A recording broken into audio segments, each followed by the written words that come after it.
Александр Пушкин пілбенчеткін кізі пулырне, біздің хазна дылынеміз, аның шаяшызна, хынчалар пасха шонар, тоғыстары онарлы тілге тілбістілгін. Александр Сергеевичтің кебелестерінің нымықтарының балылар кішігдің алы танысшылар. Саблық орыс поэты, драматургты, амғы тұстағы орыс литературасының түстік жезетіп санапшылар. Александр Сергеевичтің түрен күні 6 июньді Россияда ол Пушкиннің өдек орыс тілі күнерешілі танықтылша.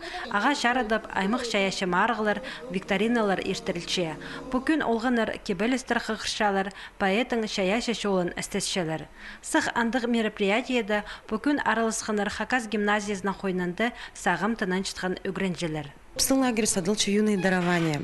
Именно пасхалчы лагерлердің. Ол лагерь біздің хайдечуқтегі прайда палыр біздің таланыңылырға. А бұл палыр пілінчилер ол таланарын. Анаңар олар өттірі пілістір алырға сақыншылар. Яндық палыр біздің бұл лагерді чылыс бірғыныр. Біз прайзы хады ұннық чүртіпча біз аймық басқы мероприятияларға жүрші біз. Бүн біз национальный библиотекада Дамажаковтың адының келге біз бүн Александр Сергеевич Пушкин түрен.